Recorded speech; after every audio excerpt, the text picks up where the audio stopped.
Passa no RH, o podcast da Grow. As pessoas são inquestionavelmente o recurso mais valioso de uma organização. Essa é velha, mas é o famoso óbvio que precisa ser dito. Mas os dados que eu vou trazer agora já confirmam por que a gente precisa ficar repetindo essa máxima e trabalhando nela. Em uma pesquisa recente realizada pela Gallup, 51% dos profissionais que pedem demissão acreditam que seus gestores poderiam ter feito algo para evitar a sua saída.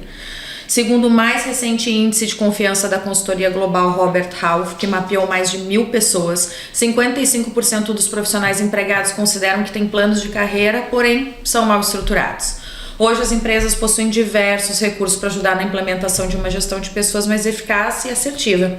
As ferramentas de assessment, por exemplo, extraem o potencial máximo de cada talento, fornecendo uma visão abrangente das habilidades e tendências comportamentais de cada colaborador, além de auxiliar na criação de planos de desenvolvimento individuais, os famosos PDI, que podem trazer benefícios para as pessoas e, consequentemente, para os negócios. Mas ainda assim, nem todas as empresas utilizam e as que utilizam nem sempre exploram todo o seu potencial. E é sobre isso que a gente vai estar versando no nosso podcast de hoje. Sejam bem-vindos a mais um episódio do Passa no RH, o podcast oficial da Grow.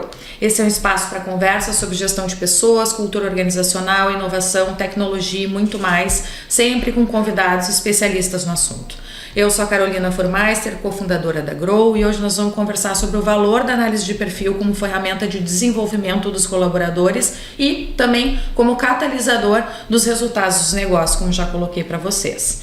E para contribuir com conhecimento vasto de mercado, de quem utiliza da ciência do comportamento na sua trajetória, eu quero apresentar para vocês uma convidada muito especial. Ela fundou e foi o CEO da Comunicare Aparelhos Auditivos, revolucionou o mercado da audiologia e hoje atua como consultora na área de empreendedorismo e liderança, a Patrícia Corradini. Ela é uma fera profissional aqui na Grow, nós todos somos fãs da Patrícia. Seja bem-vinda, Patrícia, muito obrigada pela tua participação aqui hoje. Obrigada, Carolina, é um prazer participar desse quadro aqui da Grow, especialmente porque a Grow foi uma empresa que me ajudou muito no processo de liderança. E ouvindo a introdução aí desse podcast, eu acho que realmente foi um grande catalisador para o nosso crescimento. Então, um prazer enorme estar aqui hoje. Perfeito, excelente. Nós nos conhecemos numa instituição de formação de lideranças, ainda aprendendo a ser líderes dos nossos negócios, né, e nos desenvolvendo.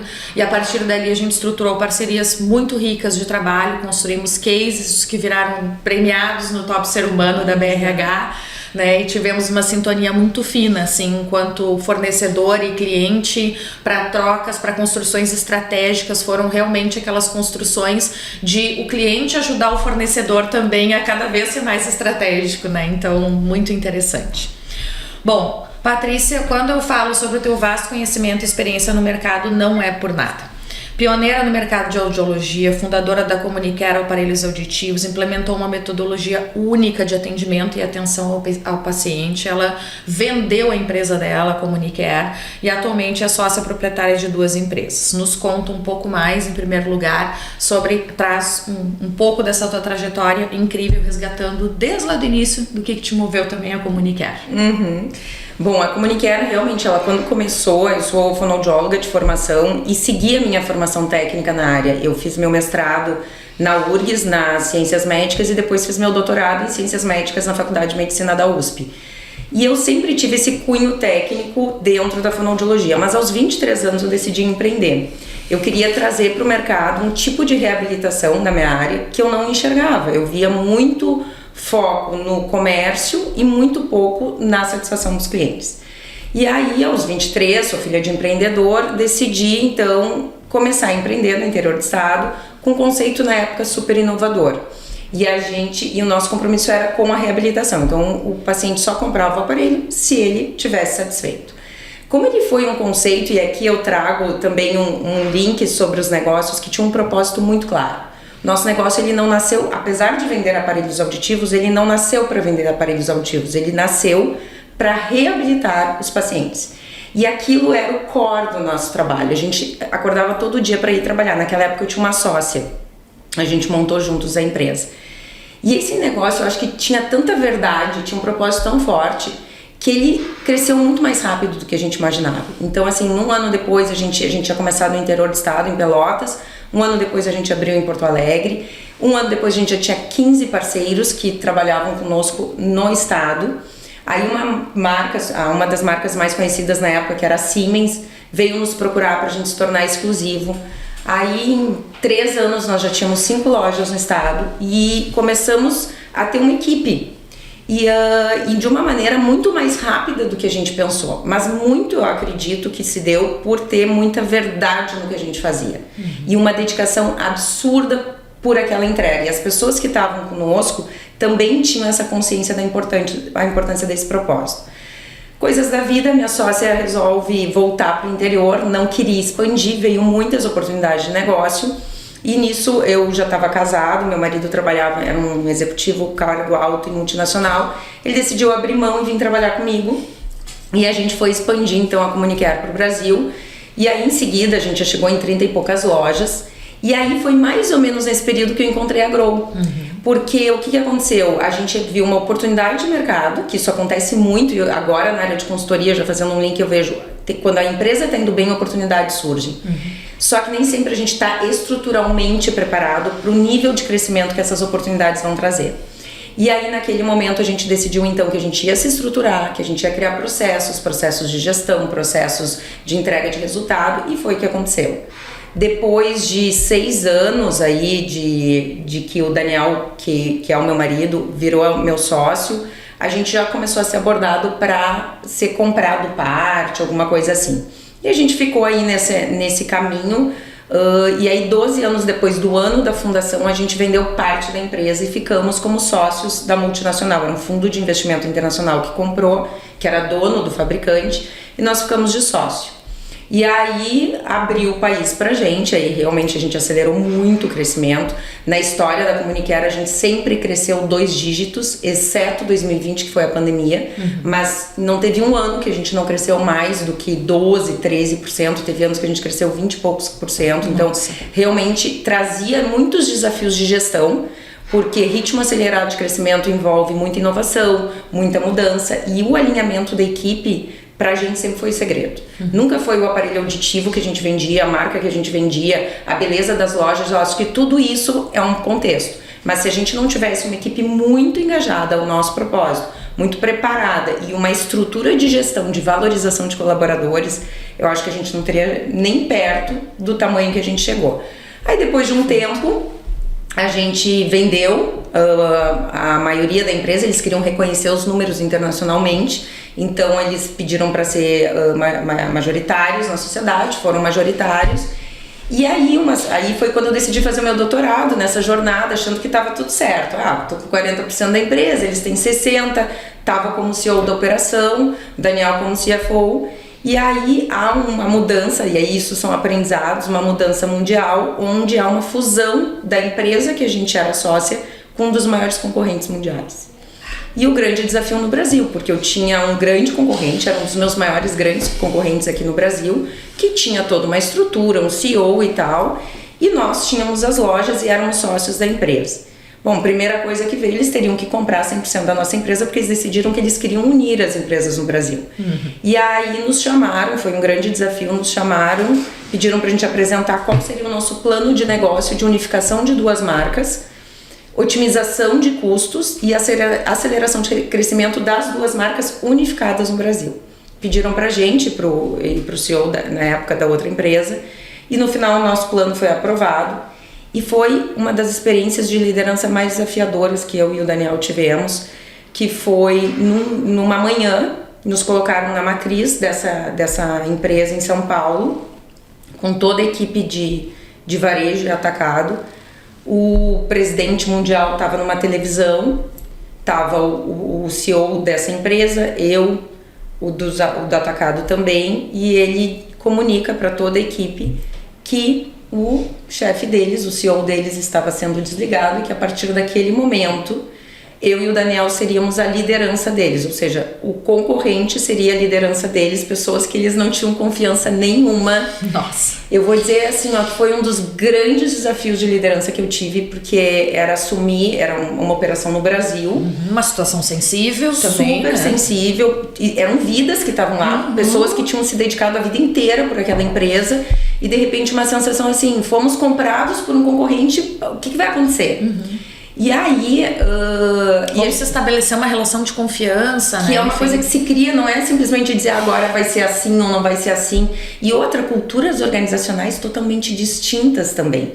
Então, assim, a preocupação com o respeito daquela cultura, daquelas pessoas, mas a necessidade de integrar isso tudo. E aí a gente mais uma vez buscou suporte, por isso que eu digo que estar aqui na Grow pra gente foi bem importante em todo esse processo, porque a gente se sentia apoiado com ferramentas que realmente nos davam dados para tomadas de decisão. Porque eu acho que quando tu te depara com desafios de liderança assim importantes como esse, ter dados que te ajudem a explicar a tomada de decisão, o caminho que a empresa está tomando, alinhando com os nossos propósitos, acho que ajuda muito.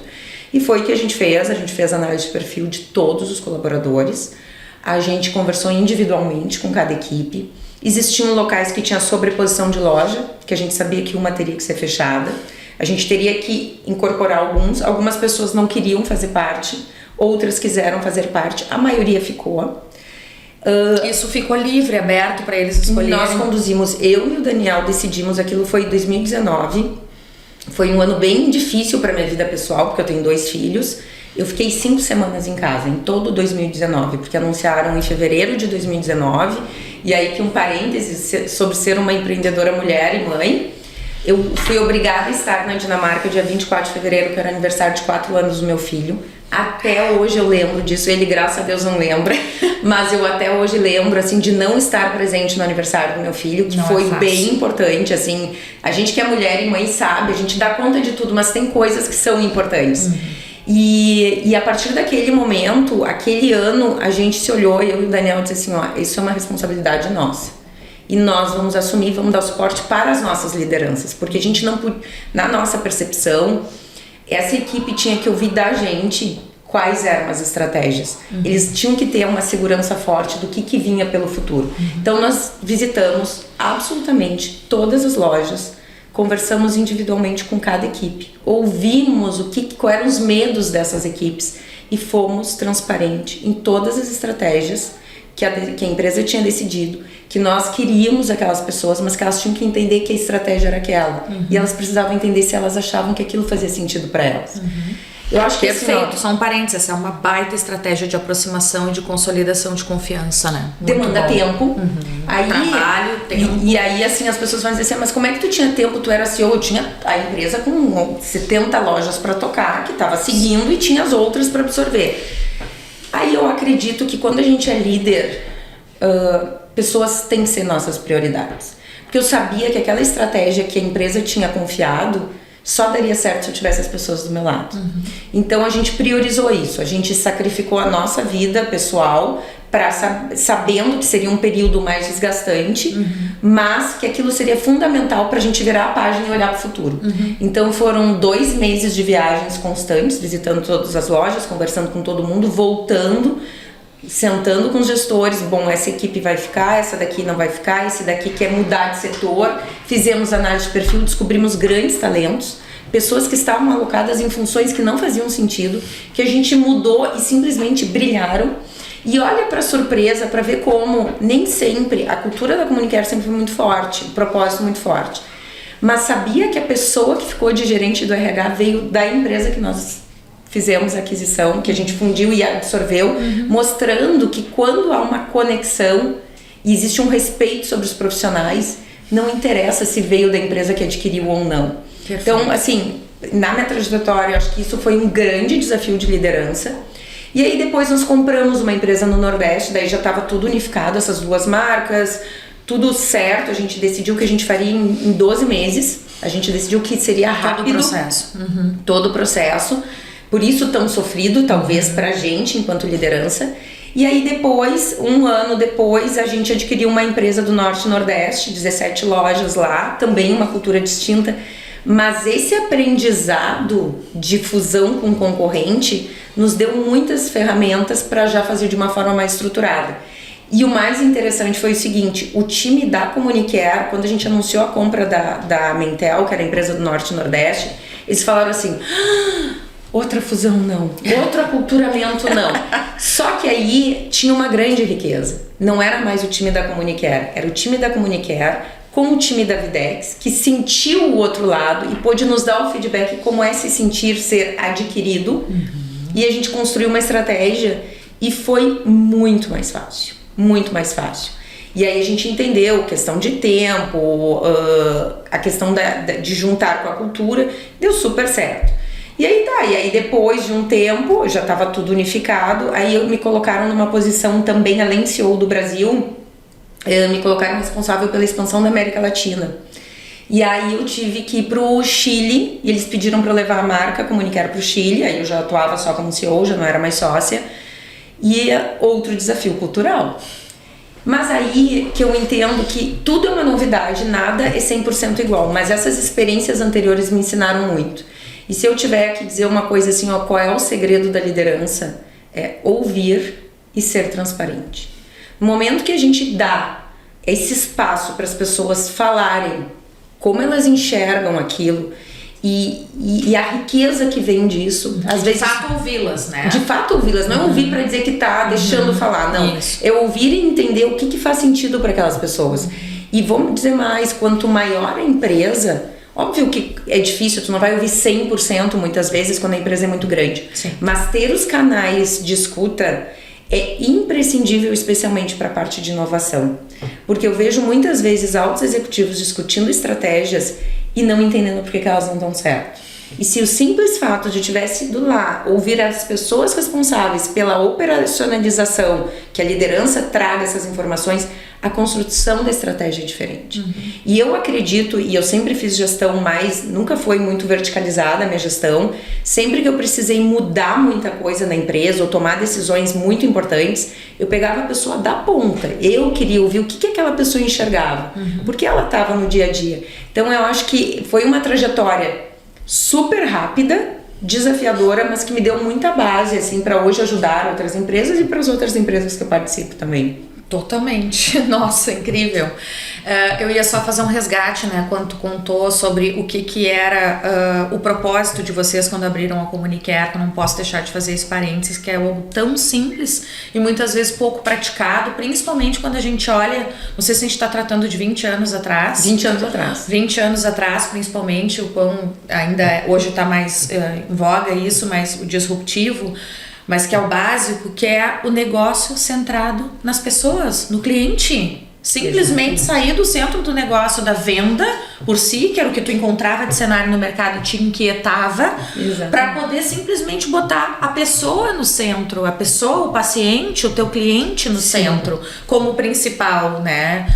Que todo o entorno do negócio ele tá em volta disso, né? Sensacional, excelente. Eu acho que tu sempre foi uma pessoa orientada a pessoas, apesar de ser uma gestora por trajetória e perfil comportamental extremamente focada em resultados. É verdade. E exigente com resultados, mas também uma pessoa que demonstra na sua trajetória muito enfoque em pessoas, sabe? E eu queria que tu contasse, só trouxesse um pouquinho mais de insumos, como a gente tem muitos clientes e profissionais parceiros que nos escutam aqui no Passo no RH, que são da área de gestão de pessoas. Eu sempre achei muito inspiradoras as práticas de vocês de gestão de pessoas na Comunicare. Ainda antes de PDA, que a gente já entra nisso, sabe? Mas eu queria que tu contasse um pouquinho de práticas, assim, do olhar de vocês em pessoas, porque, querendo ou não, muito do sucesso da organização estava relacionado a como vocês faziam gestão de pessoas, como vocês lideravam, que práticas vocês tinham, o que tu ofertava para tuas lideranças, o que tu ofertava para o teu time inteiro, enfim. Conta algumas coisas que te vêm à mente. Assim. Eu acho que eu fui uma liderança, eu sempre fui muito focada em resultado e muito focada no propósito do negócio. Só que quando eu comecei do zero, no início era eu, minha sócia e uma secretária. Quando começa a crescer, e eu vejo muito em alguns empreendedores isso, a gente às vezes está focado em fazer aquele negócio acontecer. Só que chega um tamanho que se as pessoas que estão contigo não têm o mesmo comprometimento com aquele propósito, ele pode se perder. E esse é o risco do crescimento. É quando a gente não consegue alinhar o propósito a todos os níveis dentro da corporação, de forma que a pessoa que recebe o cliente na porta tem a mesma preocupação de entrega do propósito que o diretor da empresa, por exemplo. Então eu vejo como grande desafio de liderança e do foco de pessoas nisso. E essa sempre foi a nossa preocupação. Como é que eu faço com que a atendente do call center, a secretária de uma unidade lá do POE, receba o cliente respeitando os valores que nos regem e olhando para o propósito da empresa. E eu só acredito nisso com treinamento, escuta, transparências, reuniões. E eu aprendi uma coisa que assim, as pessoas dizem assim, tu faz isso porque a tua empresa é pequena. No início era isso que eu ouvi. Aí a gente começou a crescer. Mas faz isso porque porque vocês acostumaram. Não. Tá, então a gente adquiriu, a gente teve uma fusão. Tá, então me explica por que agora na fusão é. Ah, não, é porque as pessoas não tinham opção. Não, as pessoas tinham opção. Elas podiam ser desligadas, elas podiam ir para outro lugar. Então o que eu acho é que às vezes é mais fácil a gente achar desculpa. É que isso não é uma coisa que a gente coloca na pauta do RH e diz para a gestora do RH, olha só, cuida das pessoas para mim que eu vou cuidar da empresa. Não existe isso. Na minha concepção não existe isso. Existe uma empresa que precisa de pessoas. E isso em todos os níveis, é numa montadora, é num processo fabril, porque as pessoas são responsáveis ou para regular a máquina que vai dar a qualidade do produto, ou para entregar o melhor serviço, e no nosso caso o serviço estava muito envolvido também. Sim. Então, o que a gente usava? Muita escuta. Quando a empresa cresceu, a gente fazia reuniões temporárias e às vezes workshops com as lideranças. Então as lideranças eu tinha reunião com todos os líderes de equipe toda semana, e depois a gente tinha algumas reuniões presenciais, porque como a gente estava espalhado no Brasil, a gente não conseguia se reunir todo mês. Sim. Ficava pesado, inclusive para a qualidade de vida dos gestores. Sim. Senão eles viviam no avião. Então a gente tinha uns workshops ali em 3 meses presenciais, onde ali a gente discutia muito mais inovação, não problema. A gente discutia assim, o que a gente queria 3 meses atrás, o que a gente colheu, e por que a gente não colheu isso? Onde é que a gente falhou? A gente, time, e não é o fulano, o ciclano, não, nós como lideranças, porque eu nunca enxerguei, e talvez isso seja uma forma de gestão que a gente tem, eu nunca enxerguei o fulano como dono e responsável por aquilo. Nós somos um time. Ele pode ser responsável por monitorar o andamento daquilo, mas ninguém consegue fazer aquilo sozinho. Sim. A gente precisa da engrenagem toda junto.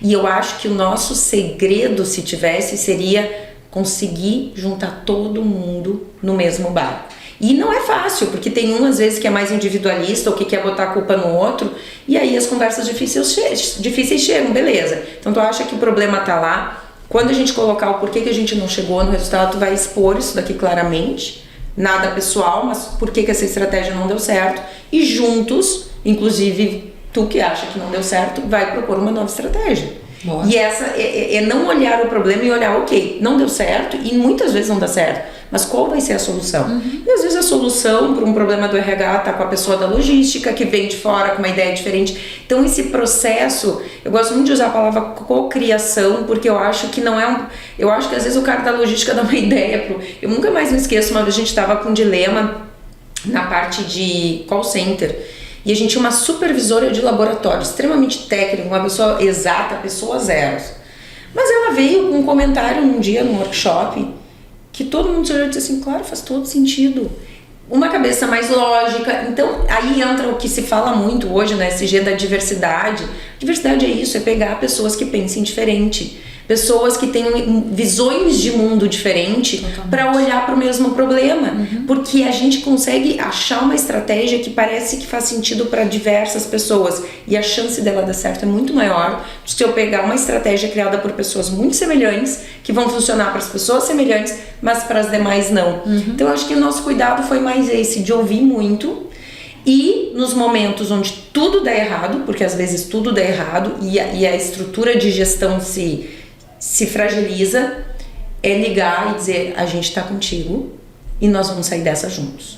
E mostrar que mesmo eu sendo a CEO da empresa, responsável por outras operações, nestes momentos de crise, eu sempre dei segurança. Eu sempre disse, a gente vai estar junto nessa. Depois a gente resolve o porquê que isso aconteceu, mas primeiro vamos resolver o problema. E não focar em ficar vendo, mas por que errou, por que isso?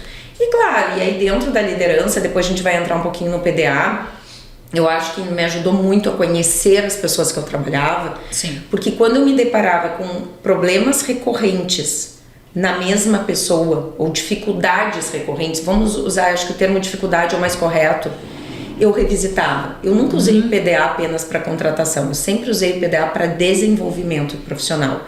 E era muito interessante, porque quando eu via assim, a terceira situação de dificuldade, eu revisitava o PDA e parece que aquilo era, eu poderia fazer até uma análise assim, meio simbólica, como se fosse umas cartas de tarô, que me mostravam por que aquilo estava acontecendo.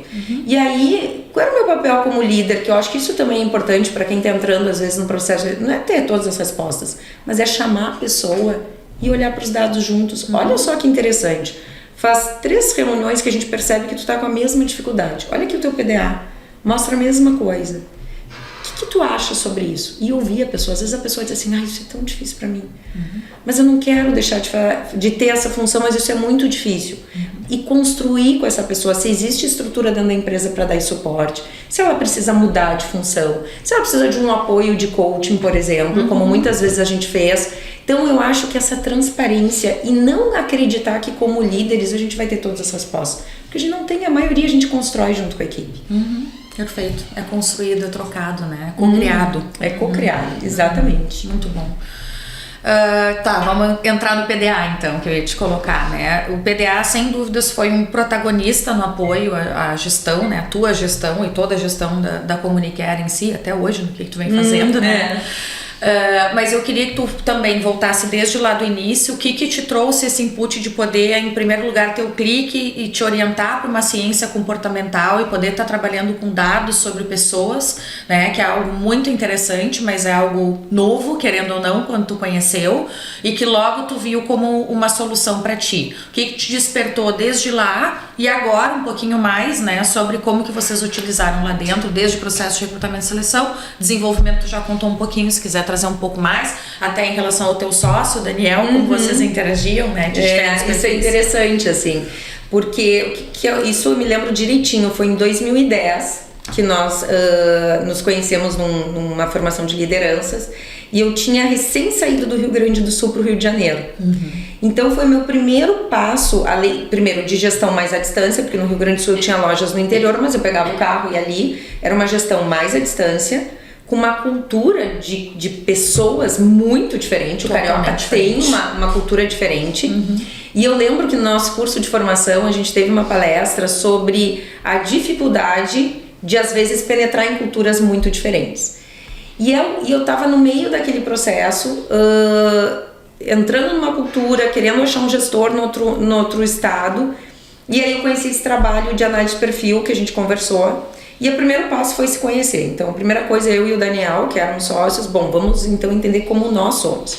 E aí vem o primeiro baque. Nossa, eu sou assim, porque e isso eu acho uma grande verdade, é importantíssimo a gente se conhecer, pra gente saber como a gente reage às situações, por que algumas situações nos incomodam tanto, por que algumas situações são mais desafiadoras, por que umas consomem mais energia. Então, pra mim, aquilo foi quase que libertador. De entender assim, realmente, eu não sou uma pessoa que gosta de atividade rotineira, por isso que quando eu sou obrigada dentro do meu negócio a fazer isso, eu despendo uma energia muito maior. Isso. Então começa por um processo de autoconhecimento. Aí a gente foi, o que só te interrompendo, um autoconhecimento que já começa a te direcionar para algo que combina mais com o teu perfil, mesmo que fale pequeníssimas escolhas, né, de dia a dia, dia a dia. E foi muito interessante porque daí eu e o Daniel, casados, sócios, e a gente se misturava muito. Quando a gente fez a análise de perfil, que eu entendi o que pra mim era muito fácil e eu fazia com o maior prazer, e o que pra mim era pesado, e ele também entendeu do dele, foi a gente, acho que nesse ponto aí eu posso dizer que a sorte nos encontrou.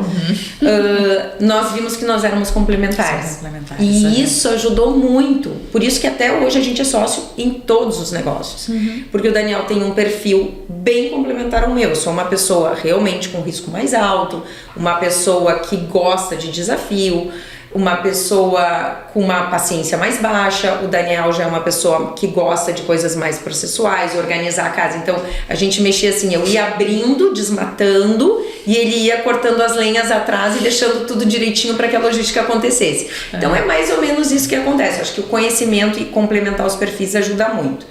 Aí desse processo nosso, naquela época como proprietários de empresa com desafio de expansão, a gente entendeu assim, se pra gente foi tão libertador, isso vai fazer muito sentido pra equipe toda. E a gente começou a aplicar. E aí a gente começou a entender que a gente tinha pessoas que era um sofrimento praticamente o que eles faziam. E a gente tinha um grande desafio naquele momento, que era o seguinte: o nosso propósito era entregar a reabilitação auditiva. Só que no processo da reabilitação existia uma venda do aparelho. E as pessoas que faziam a reabilitação eram fonoaudiólogos. E eles tinham que vender. E eles não tinham, alguns, esse perfil.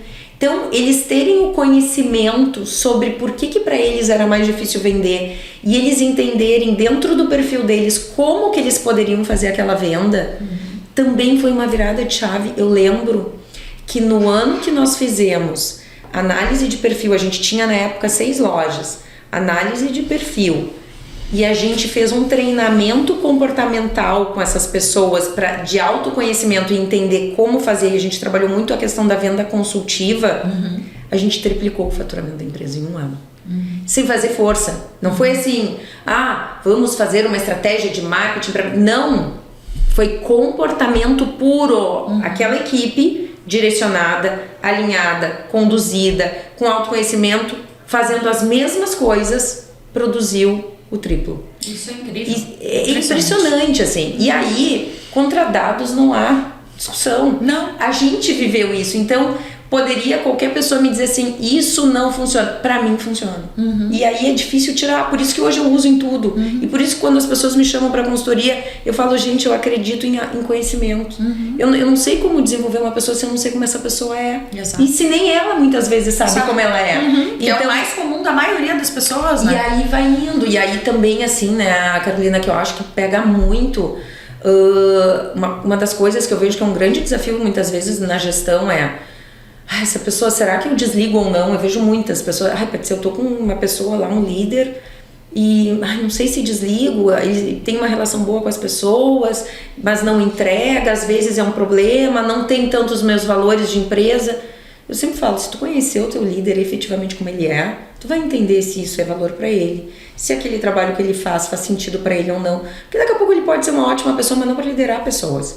E eu vou dizer uma coisa, eu acho que a transparência e esse autoconhecimento ajuda muito. Eu tive 2 casos que eu errei, eu e a equipe, né, que tomou a decisão. Sim. Nós promovemos 2 pessoas para cá, no total da vida 3, tá? Na Comunicare, 3 pessoas que eram fonoaudiólogas excelentes, e nós fizemos análise de perfil, tinha alguns gaps comportamentais, mas a gente botou na liderança, e essas pessoas não andaram.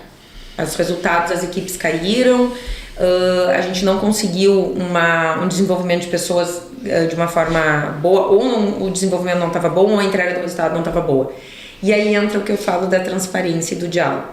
Se a gente vai vendo isso, se a gente cruza com o perfil, se a gente tem esses diálogos abertos, essas 3 pessoas saíram do nível de liderança, voltaram para as lojas e não saíram da empresa. E voltaram a performar felizes, bem mais felizes. Entendendo. E então eu acho que a verdade sempre é melhor. Outro dia uma pessoa me disse assim, Patrícia, mas às vezes eu tenho medo de fazer essas perguntas e ouvir coisas e a pessoa for embora. Eu digo, sim, mas tu quer que ela fique mal aqui? Pra ti, pra ela vai ser ruim. Então a verdade, por mais dolorosa que seja, ela é melhor do que uma mentira maquiada. Totalmente. Não adianta. Então tem que ter um pouco de coragem, assim, de tomar as decisões e entender que a gente sempre acha uma solução. Especialmente quando a gente tá sendo muito verdadeiro. A equipe sente isso. Totalmente. E tudo parte, né? Eu só queria pegar a inspiração de vocês, assim, que eu ainda vejo no mercado lideranças com dificuldade de se olhar.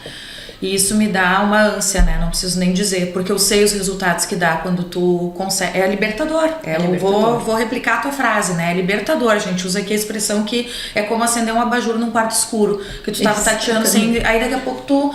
Nossa, é isso, é tudo isso, né? E então, assim, o quanto que a partir do olhar de vocês, enquanto gestores, de poder se olhar, se sentir que se isso foi libertador para ti, esse é o primeiro passo, né? A permissão para se olhar. E o segundo que eu quero usar como inspiração, que é esse de vocês, se eu entendi que isso foi maravilhoso para mim, eu preciso replicar isso para minha equipe.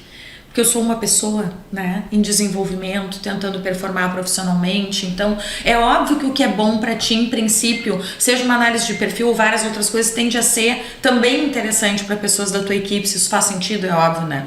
Mas o quanto que tu também precisa ter esse olhar para poder estar propagando, né? Que com certeza. E eu não acredito, sinceramente, eu vejo muito isso. Muitas lideranças preocupadas em acelerar a entrega de resultado ou criando milhões de estratégias diferentes de negócio e dizendo que não tem tempo para pessoas, que isso tá com RH. E isso até depois é uma pergunta que eu quero te fazer, porque eu agora na área de consultoria eu tô um pouco chocada, talvez eu vivesse numa bolha das minhas empresas apenas, e eu achava que as coisas eram muito assim, e os colaboradores, assim, a parte mais difícil depois quando eu saí da empresa, que foi uma decisão minha de não ficar mesmo, era deixar as pessoas, porque eu tinha uma conexão muito grande, de verdade, assim, e quando alguém decidia que ia sair para empreender, eu sempre vibrei, eu acho que a vida, ela é de evolução, e as pessoas têm que estar onde elas sentem bem. E um discurso que eu sempre tive, e a gente tinha entre as práticas que tu me perguntou, depois que a empresa já estava com mais de 400 funcionários e tal, igual, a cada 3 meses eu tinha 1h30 que chamava bate-papo com o diretor, que todos os novos colaboradores da empresa tinham uma reunião online comigo e eles podiam me perguntar o que eles quisessem. Mas nessa reunião, eu sempre abria falando qual era o nosso propósito, os nossos valores e que eu estava muito agradecida por eles terem escolhido a Comunicare.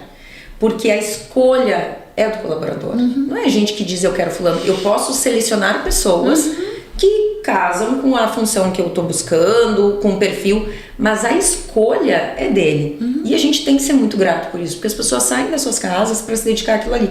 Assim como eu digo, assim como eu também, eu quero que também tu como colaborador valorize que eu também vou investir em ti.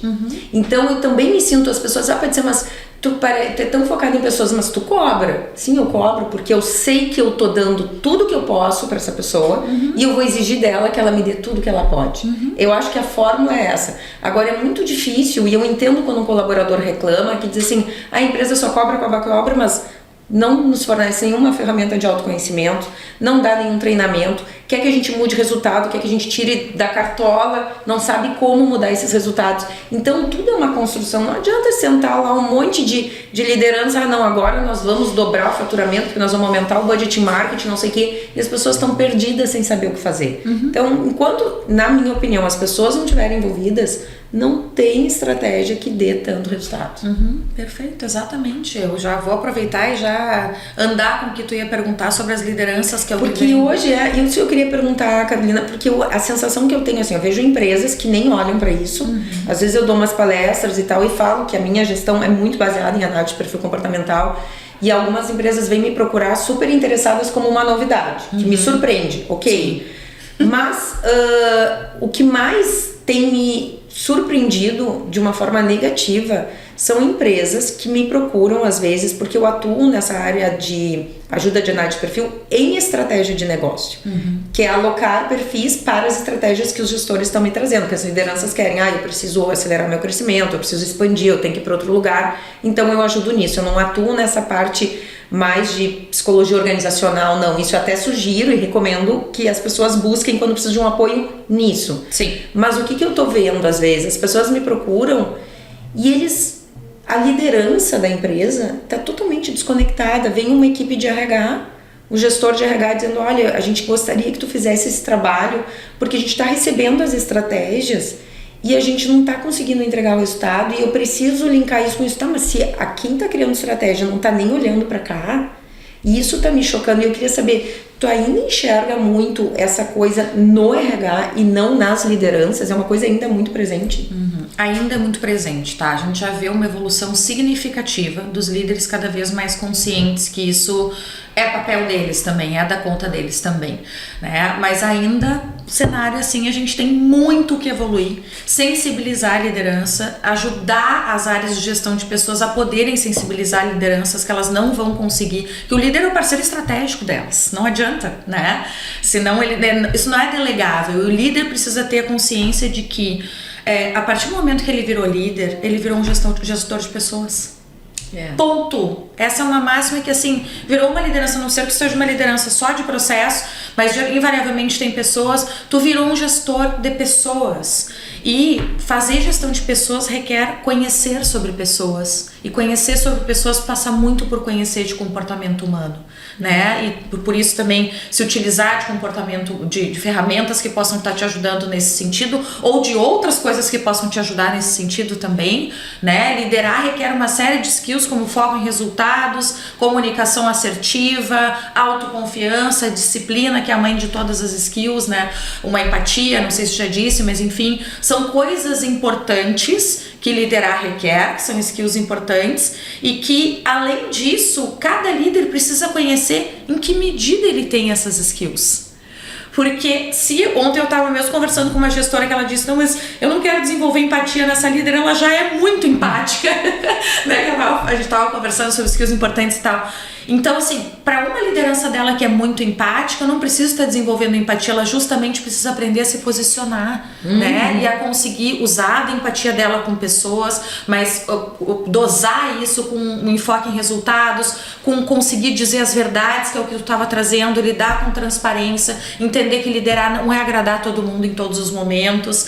Já aquele que é mais focado em resultado, né? Tu trouxe sobre uma pessoa, ele é 0 pessoas, tem pessoas que são 0 pessoas, né? E tudo bem, a gente tem que poder olhar pra isso, tá tudo certo, é ser humano, bate um coração, a gente brinca, né? Bate um coração, a gente sabe que tu ama também, mas a tua orientação principal não é pessoas. Só que se tu é uma liderança, tu precisa primeiro entender, aceitar isso, para depois começar a trabalhar isso, entender como serão as tuas estratégias de gestão de pessoas. E a gente, tô falando sobre autoconhecimento da liderança, né? Que é algo muito importante e que é o primeiro passo, sem dúvidas, que ele precisa ter para poder fazer uma gestão mais efetiva de si mesmo e do seu time, naturalmente. E eu acho assim, usando como exemplo e até me expondo de certa forma, eu sou uma pessoa de paciência baixa.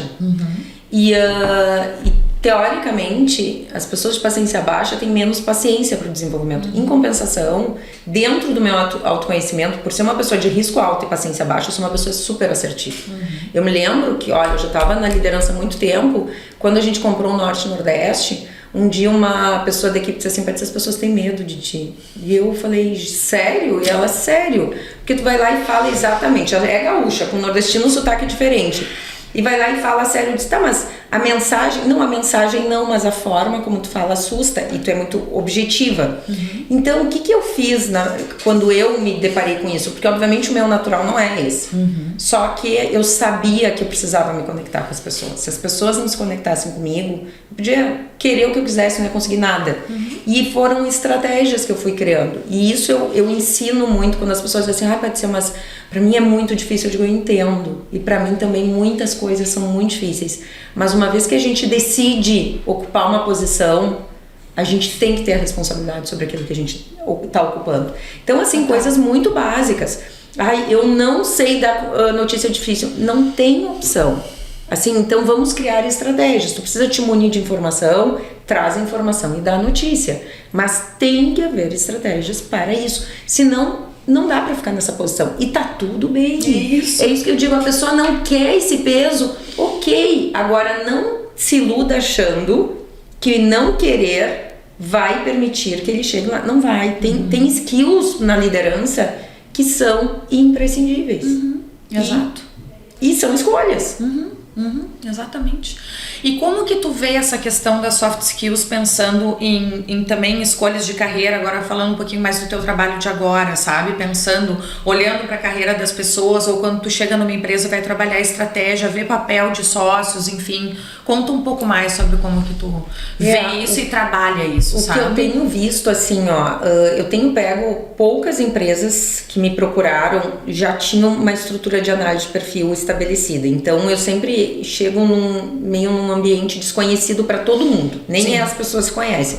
Então, tem esse processo de conhecimento, que tem uma parte maravilhosa, que é quando as lideranças entram e se descobrem. E entendem, porque é engraçado, que assim como aconteceu comigo, quando eles se descobrem, eles entendem, Patrícia, agora pra mim faz sentido porque que isso daqui nunca anda e eu tô sempre procrastinando isso daqui, e porque que isso daqui tá andando, mas isso aqui tá me puxando pra trás. Aí é como se eles fossem montando quebra-cabeça sobre o negócio e deles. E aí, na verdade, meu trabalho não é desenvolver a equipe deles, é fazer com que eles enxerguem as equipes deles para eles conseguirem colocar. E o que eu vejo hoje, assim, Perfeito. Eles têm autonomia e independência para esse processo que deve ser contínuo, ele não é pontual. Não é, exatamente, porque não adianta eu ir lá e dizer, eles que têm que se dar conta daquelas pessoas, o porquê. Então é muito mais um trabalho com liderança que eu faço. Sim. E o que eu vejo hoje, assim, que aí entra um pouco, especialmente nas empresas que estão recebendo as pessoas mais jovens, tá? A gente sabe que, nem tô falando às vezes muito de uma geração, tudo bem que é geração Z, mas tô falando da geração Z mais velha, assim, sabe? Não a geração Z que tá entrando agora no mercado. Eu vejo uma intolerância muito forte da geração Z aos processos das empresas e uma resistência muito grande das empresas frente ao comportamento da geração Z, sabe? São caminhos que estão indo assim. E aí, o que eu tenho tentado é usar essas ferramentas para mostrar para essa geração Z o quanto eles têm muito potencial e eles podem ajudar os processos daquela empresa, porque eles conseguem enxergar processos de uma forma muito mais automatizada e digital no mundo, porque eles são natos digitalmente, do que a geração X e Y, que aprendeu, mas não é nata.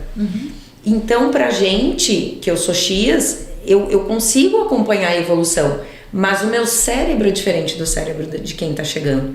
Então, eu acho que usar essas soft skills de tu ver assim, poxa, a pessoa, ela tem um risco alto, ela já tem uma paciência baixa, e ela é da geração Z, se eu botar ela num processo, ela não vai aguentar.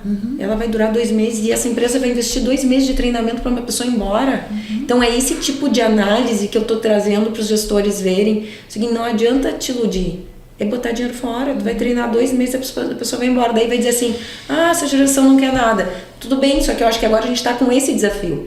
Além do conhecimento das soft skills, entender que é uma geração que funciona diferente e que tem alguns comportamentos que são potencializados nessa geração. E que na nossa não eram tantos. Não era. Então, claro. Mas é o que é. Como tu lida com isso, né? Até porque os consumidores do futuro serão assim também. Isso. Então, a gente tentar entender esse funcionamento, eu tenho estudado muito sobre comportamento e geração Z para ajudar, porque eu tô vendo muito isso, até para eu ter conhecimento, tentar ajudar como que eles enxergariam aquela situação e tentar conectar de alguma forma. E uma das coisas que eu tenho visto muito também é que essa geração, mesmo sem ter um perfil de liderança neles, como eles são uma geração onde tudo tá muito na palma da mão, eles têm uma autoconfiança e se sentem, as pesquisas até dizem que 40% dessa geração nova quer ser empreendedor, muito por ter dados nas mãos, mas não tem perfil. E aí também tá um grande nicho de mercado que eu vejo, que a gente vai ter que ter uma ajuda boa aí no futuro, que é pegar esses talentos que têm esses dados, mas que não têm essas skills e que vão se dar mal. Porque não é com dados que eles vão chegar lá, porque eles são muito jovens ainda, eles têm essa sede. E falta essa expertise. Só que olha que legal se a gente consegue fazer uma onda de autoconhecimento para esse povo todo, que está entrando, o que é empreender, o que é chegar numa empresa. Porque hoje um dos grandes segredos das empresas para botar essa juventude é ter esse intraempreendedorismo, é botar desafios na mão deles para eles tentarem solucionar paralelo ao que eles fazem de entrega, porque eles têm que ter esse desejo, senão eles acabam se entediando porque o mundo deles é muito diferente. E as empresas também não tem como mudar da noite pro dia. Não. Existem coisas que precisam ser feitas. Talvez no decorrer dos anos as coisas vão mudando, e eu vejo que hoje um dos grandes desafios, especialmente das grandes empresas, né, são, por exemplo, benefícios que a gente tinha para os colaboradores que faziam sentido até 5 anos atrás, hoje não faz mais. Não. E se tu oferece como benefício, a pessoa diz assim, nem quero isso daí.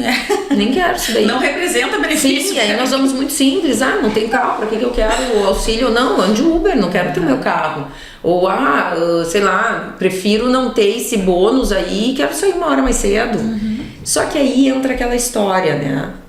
O quanto as empresas também estão flexíveis para ouvir, de novo, ouvir. Aí é o outro lado. É o outro lado. Vamos ouvir. Porque às vezes isso não precisa mudar muito. Só precisa ouvir, entender o que é valor e flexibilizar. Dizer, tudo bem, eu vou flexibilizar aqui. mas a tua entrega aqui tem que ser nesse mesmo nível. Então é um acordo entre as duas partes. Às vezes ajustes. E né? é isso que eu tô vendo. Eles estão indo por esse caminho que precisa é voltar, ouvir e entender o que faz sentido aqui, o que faz sentido aqui, o que é possível, e dali pra frente não se fala mais, anda-se junto nas mesmas estratégias, sabe? Mas legal. eu vejo isso, assim, eu tô vendo um pouco de desafio, porque é esses jovens, eles têm essa sede de imediatismo muito grande, e eu não digo imediatismo em crescimento de carreira, não é isso, é de crer que eles sabem muito, porque eles têm acesso a muita informação, mas existem coisas que é o que a gente planeja, e o mundo digital, e o que é a vida real. E a grande diferença, por exemplo, que eu enxergo da geração Y para Z é essa: a geração Y tinha mais clareza do que era mundo real e mundo virtual. A geração Z vive o mundo virtual. O mundo para eles é virtual. Existem experiências reais. Mas as relações são virtuais, o consumo é virtual, o conhecimento é virtual. É muito diferente da Z nesse quesito. Impressionante isso, e muito interessante que tu tá trazendo, porque são dores de todas as empresas hoje. Tu deve estar ouvindo muito isso, né? Por isso que eu tô mergulhando nisso, porque eu tô vendo muito. Olha, eu acho que pode ajudar muito nisso, mergulhando, porque simplesmente as lideranças não sabem o que fazer, que conduta adequada tomar, que tipo de projeto poder implementar, como conduzir na prática, sabe? E é compreensível, sabe, Carolina? Eu não julgo, porque assim, ó, as empresas estão, assim, vamos lá, as empresas estão tendo resultado, as empresas estão crescendo, elas existem há 10, 15, 20 anos, aí de repente elas têm que mudar tudo, não, e é isso que eu tô vendo, eles estão se fechando a isso. O que eu sempre proponho nas empresas é o seguinte: ao invés de se fechar, vamos fazer o seguinte, vamos olhar quem são essas pessoas que estão entrando, ver se eles são perfis que encaixam nas tuas peças. Isso. E se forem, vamos ouvir, vamos investir, aí vai valer a pena. Agora, o pior é não conhecer, demandar tempo de treinamento, que a grande reclamação é: a gente treina, fica 3 meses e vai embora, a gente treina, fica 6 meses e vai embora, troca por qualquer motivo.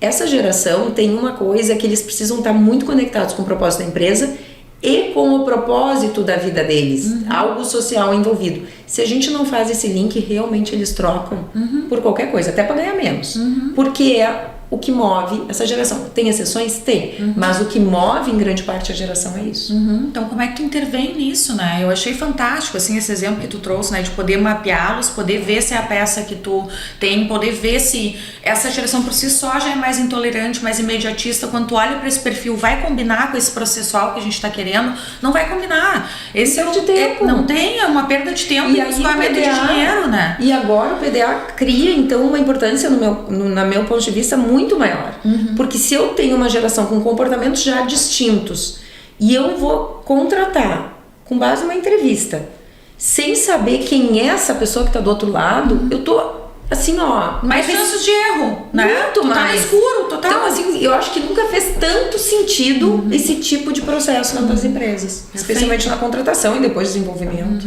Isso é inteligência em gestão comportamental, que a gente fala, que é ajudar gestores nessa inteligência, assim, sabe?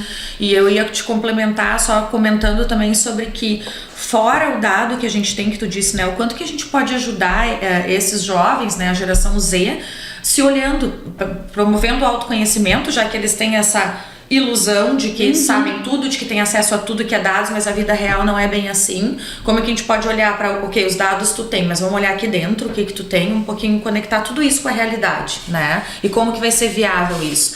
Somado ao dado de que atualmente uma criança que tem aproximadamente 5 anos de idade, ela tende a ter 5 ou 6 carreiras ao longo da vida dela. Então, tu precisa educá-los a poderem estar se olhando também, para poder, já na base, ter essa educação para fazer esse exercício constante.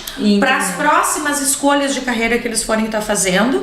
E o mercado também precisa se adaptar a isso, né? Exatamente. Entender que esse vai ser um movimento natural, né? Isso é muito maluco, né? Muito mas maluco. É o que é. É muito maluco, mas é o que é. E eles são assim.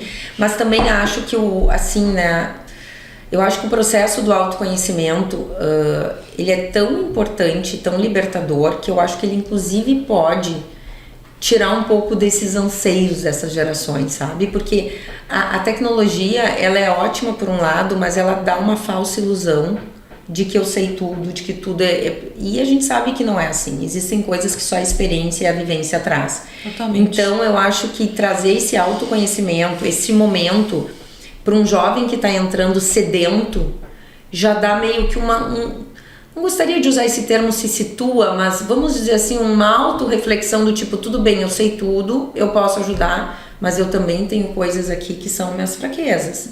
E eu preciso saber lidar com isso lá.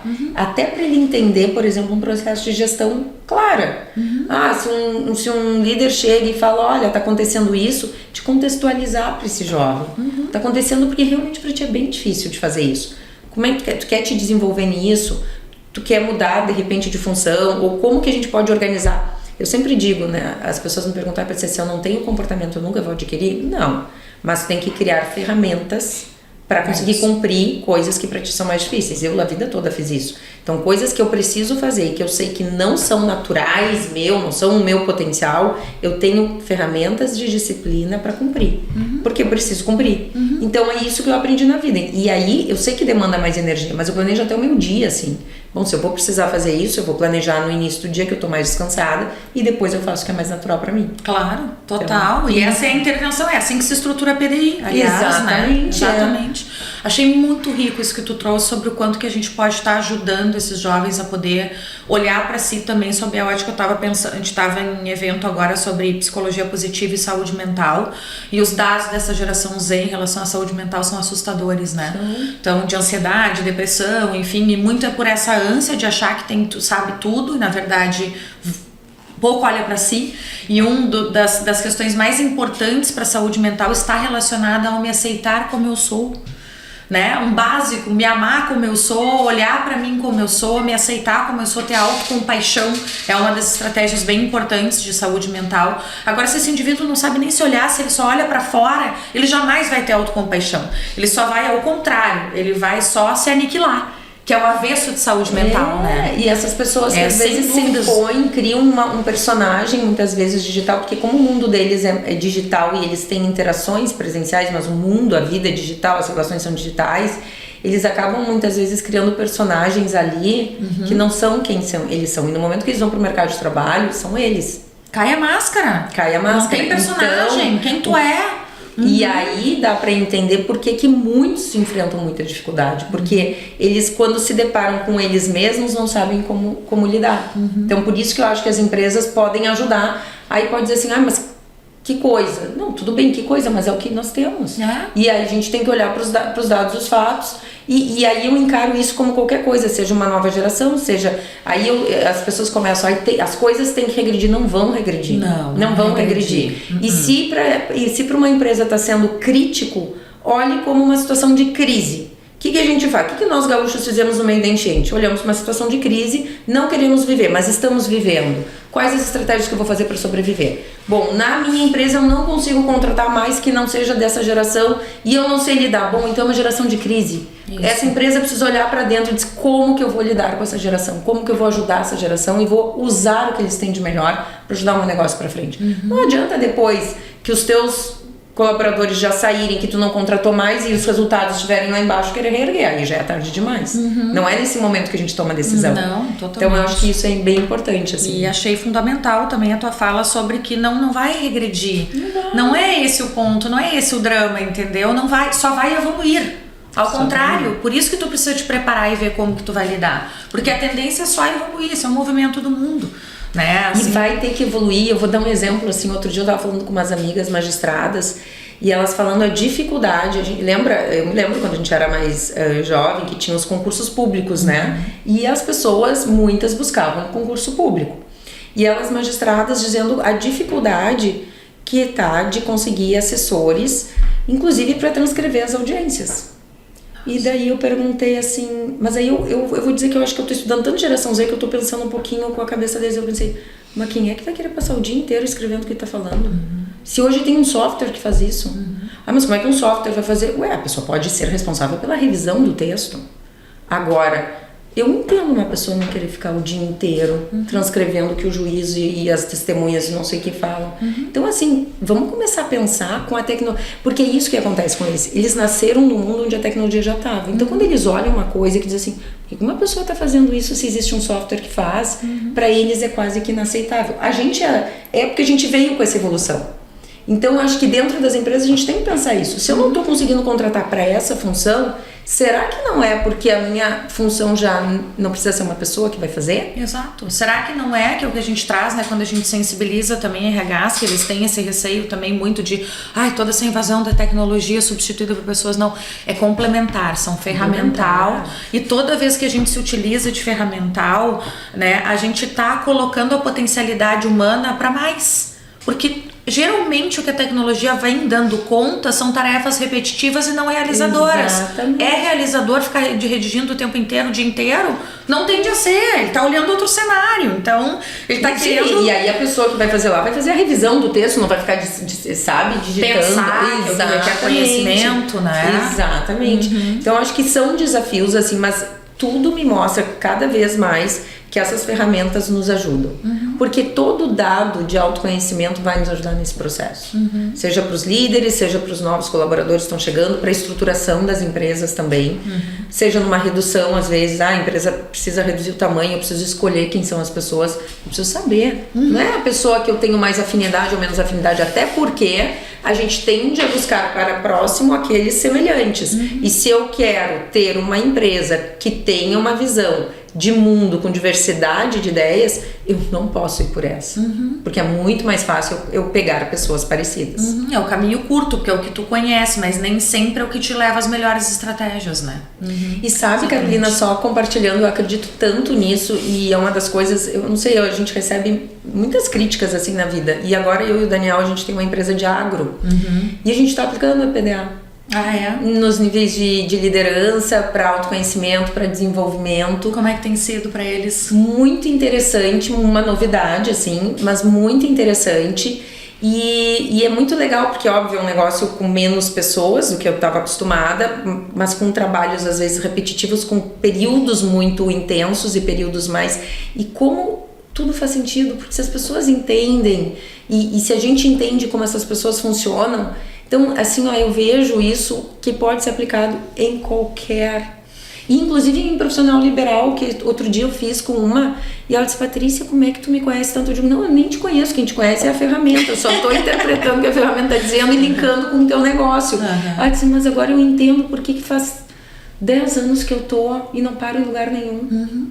Então, assim, essa coisa de... Traz respostas, insights incríveis, né? Exatamente. Que são norteadores bem diferentes, assim. Eu vou dizer que eu agradeço por ter tido, acho que, essa oportunidade lá no início da minha carreira de gestora, de ter esse processo de autoconhecimento, que foi por acaso que a gente se conheceu num curso de formação, que tu estavas falando com uma colega e eu me interessei, falei, eu vou ter que me meter nesse assunto, o que é isso que tu trabalha? E realmente, assim, foi muito libertador.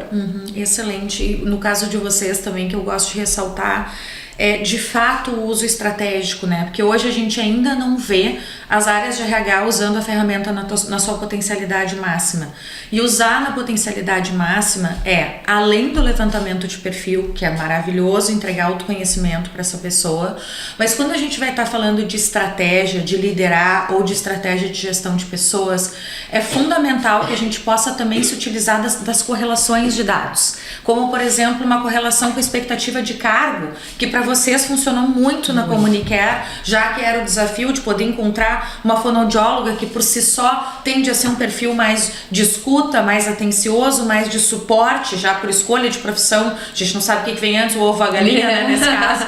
Mas, enfim, poder encontrar alguma que tivesse um risco ali, pelo menos no situacional, né, para poder ter já um pouco dessa abordagem mais comercial. E essa correlação foi muito libertadora para vocês também, de resposta, né? E menos erro de contratação.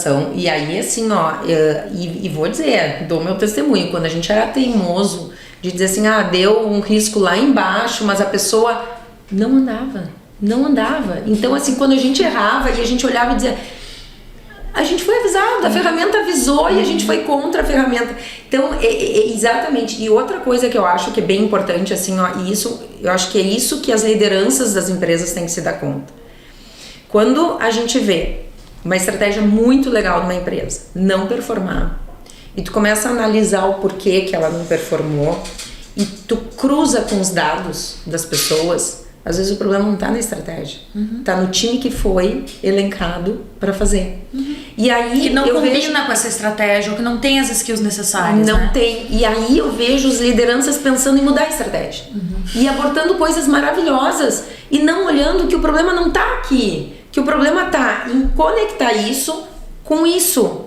E é isso que é fazer a gestão por comportamento. E tem momentos que tu tem que olhar e dizer, não, esse time não vai conseguir. Mas, inclusive no time de gestão, eu me lembro algumas situações assim, especialmente essas de liderança, que a gente precisava fazer a integração. Dentro do nosso time de lideranças, a gente olhava os perfis e dizia, fulana, fulana e fulana vão conseguir fazer. Porque elas tinham skills para fazer. Essas aqui não vai dar certo. Elas são boas para outras coisas. Então a gente chamava e dizia, olha, estamos num momento super desafiador, mas tu tem essas skills que ajudam muito. A gente quer que vocês encabecem, que vocês liderem. É um plano separado, querem. Que coisa mais gratificante do que a pessoa ser reconhecida porque ela tem de melhor. De ser dado uma autonomia para ela conduzir. Então, e aí é isso que retém, é isso que faz as pessoas ficarem. Claro. É isso que é um plano de carreira, porque daí tu dá um desafio, aí a pessoa vê que consegue, aí tu começa a dar mais responsabilidade. Porque sabe? é o olhar genuíno e estratégico para aquela pessoa, Exatamente. né, também, de potencialização. Muito bom.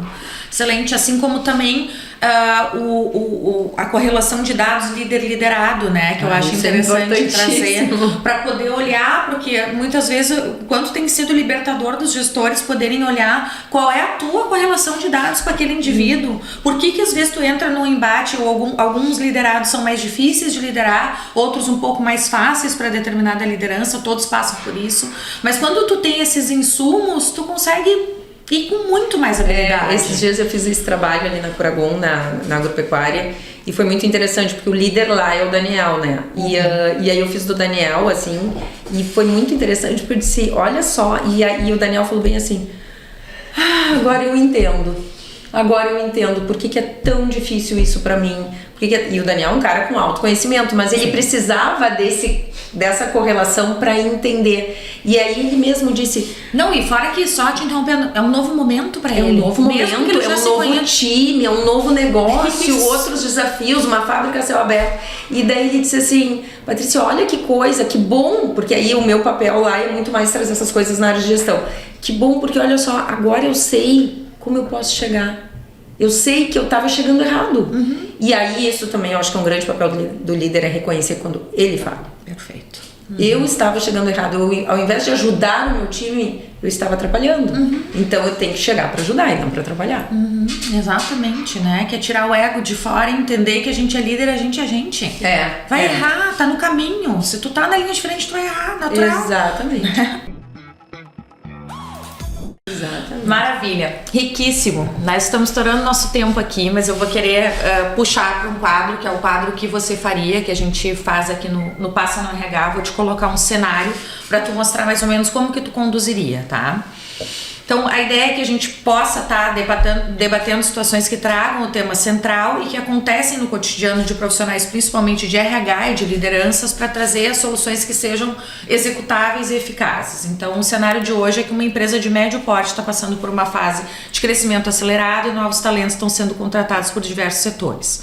No entanto, a área de RH e gestores perceberam que, apesar do aumento de pessoas, né, e da contratação, os índices de turnover e insatisfação estão crescendo. Numa pesquisa interna, alguns colaboradores apontam a falta de clareza nas oportunidades de carreira e a ausência de feedback estruturado, o que gera insegurança sobre o futuro da empresa. Ao mesmo tempo, os líderes têm dificuldades em identificar as principais habilidades e competências dos seus colaboradores, o que torna o desenvolvimento e o direcionamento de planos de carreira um desafio, assim como a construção de um pipeline de sucessão. A empresa já aplicou o PDA em uma pequena parcela da equipe, mas esses recursos ainda não foram totalmente incorporados na rotina de gestão. Nessa situação, quais seriam os primeiros passos para reverter o quadro? Acho que muito já explorou aqui, mas muito já explorei, mas tentando ser bem objetiva, assim, eu vendo a área de RH implementando o PDA, em alguns casos, fazendo a contratação, tendo um turnover e a equipe falando que falta um feedback estruturado e uma visão mais clara do plano de carreira. Para mim, eu olhando de fora, eu enxergo uma falha clara das lideranças quanto a essas novas contratações. No sentido de que eu acredito sempre que quando a gente não contrata um vendedor, a gente não contrata uma recepcionista, a gente não contrata sei lá, qualquer cargo. A gente contrata uma pessoa com uma expectativa sobre o que ela vai entregar. E isso, na minha opinião, quem tem que conversar é o líder direto. E por tudo que tu tá falando aí, eu acho que muito mais. Se tá sendo aplicado o PDA, mas se eles estão falando que não tem clareza de estratégia, de plano de carreira e feedback estruturado, eu acho que aquela conversa na hora da contratação é, olha, tem um perfil adequado, o que a gente espera, tá sendo contratado para essa função, mas o que a gente espera que você desempenhe nessa função? Espera que você desempenhe isso, isso e isso. Nosso objetivo aqui é dar essa responsabilidade para que a sua entrega seja essa. E eu, como seu líder, espero que essa resposta venha. Dificuldades vão acontecer. Vou dizer como eu fazia. Olha, dificuldades vão acontecer. Primeiro mês sempre é mais difícil. Errar não é problema. O problema é não trazer o erro para ser solucionado. Peça ajuda e nós vamos fazer. E aí os feedbacks, especialmente com um novo colaborador, a vida toda, eu não comentei isso aqui, mas todo novo colaborador precisa de feedback todo mês. Todo mês. Para alinhar a expectativa do líder com a expectativa do colaborador. Então, às vezes a pessoa entrou achando que é uma coisa e ninguém foi claro em relação ao que precisa entregar. Então, eu acho que o ponto seria diálogo, objetividade, transparência e, especialmente, isso eu batia muito com o meu time de lideranças. Eu dizia, pessoal, olha só, entre aspas, gastem tempo acompanhando de perto os nossos colaboradores. 2, 3 meses de investimento de tempo é a certeza que vocês vão ter uma pessoa boa no futuro. Pior coisa é não dar este tempo e aos 3 meses se dá conta que perdeu tempo. Para os dois lados. E hoje, 3 meses pode ser muito tarde. Total. Então, minha opinião sempre é clareza, primeira conversa, clareza, o que eu espero é isso. Você quer isso? Tá disposto a passar por isso? Olha, no teu comportamento parece que vai ser certo, mas essas funções eu acho... E eu fazia muito assim, eu pegava as funções e dizia, olha, eu acho que isso aqui tu vai fazer super bem, mas talvez, segundo a tua análise de perfil, isso daqui vai ser um pouco mais difícil. E se for, eu vou estar aqui para te ajudar. Tô te contratando porque eu acho que tu tem condições. Mas tu tem que me trazer as dificuldades. Então, eu acho que é uma coisa... Olhando de fora, eu acho que falta diálogo do líder direto que fez a contratação e setar as expectativas dos dois lados. Muito bom. Tu não faz ideia, né? Que às vezes parece simples que é fazer isso.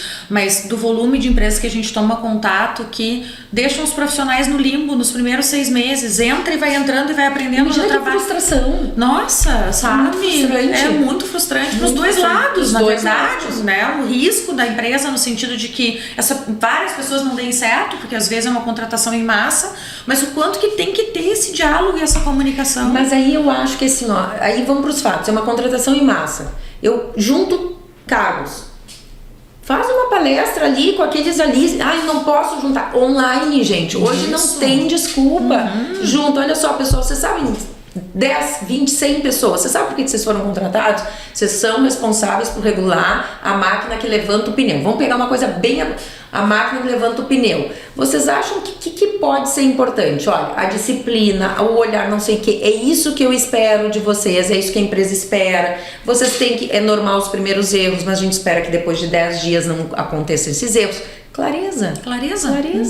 Bom, passou 15 dias, junto o time, detectamos tantos erros, não sei o que. Aí vai fazendo as coisas pontuais naqueles que não estão performando, porque também não pode pegar os que estão performando e botar no mesmo pacote. Mas tudo é possível de fazer, só que é uma responsabilidade da empresa. A pessoa que está entrando não vai ele dizer isso. Às vezes a gente se depara. Sim. Especialmente os mais jovens vão chegar na segunda semana e vão dizer assim, Pergunta. só um pouquinho, eu não estou entendendo direito. O que é exatamente para eu fazer? O que tu espera que eu faça? Enquanto algumas pessoas às vezes passavam e ficavam ali esperando que alguma demanda viesse. Isso não dá, não é infrutífero, né? E gostei de tu trazer a otimização também, que assim, que daí a pessoa logo se esconde na desculpa, tá, mas eu tô contratando em massa, eu não tenho como fazer isso. Não, mas bota numa sala, bota numa call, né, de 40 minutos. Umas empresas grandes que têm essas estruturas de RH, elas conseguem mapear o time, colocar ali os níveis dos comportamentos que precisam. Bom, nós vamos escolher esses e aí vai... Dá pra processualizar. Totalmente. Dá, Todos aqueles, nós vamos evoluir para todos que tiverem 50%, 60%. Exatamente. O resto não. E aí não erra, né? Daí não erra, já faz uma limpa boa ali. Não, eu concordo. Eu acho que é fácil a gente achar desculpa. Isso. O mais importante é a gente ficar vendo o que a gente pode achar de solução dentro do problema. Excelente. Patrícia, estamos a 1h30 quase de papo. Excelente. Muito obrigada pela tua participação aqui no Passa no RH. Foi um bate-papo incrível. Obrigada pelas contribuições. É sempre rico trocar contigo. Obrigada. Para mim é sempre um prazer estar aqui na Grow. Eu acho que é sempre um aprendizado. E eu acho que pra mim foi muito transformador, então por isso que eu gosto de falar isso. Eu realmente assim sempre fui cliente da Grow, minha relação com elas era de cliente. No final eu tenho uma admiração enorme pela empresa toda, pelas donas, sigo elas em todas as redes também, mas um prazer enorme, de verdade, num outro momento de vida, né? Antes eu era muito mais assídua como demanda de coaching, de ajuda e tal, hoje é diferente, mas queria agradecer a oportunidade, foi um prazer enorme. Maravilha. Para acessar mais conteúdos como esses, nos acompanhe nos canais e sigam nas redes sociais da Grow. No Instagram é @grow_gp e no LinkedIn é só pesquisar o nosso nome Grow com U no final.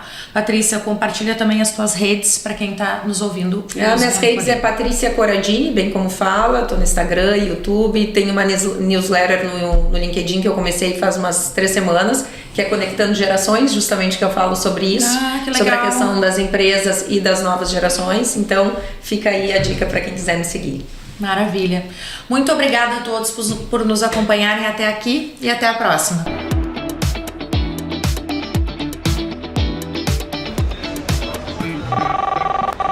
Passa no RH, o podcast da Grow.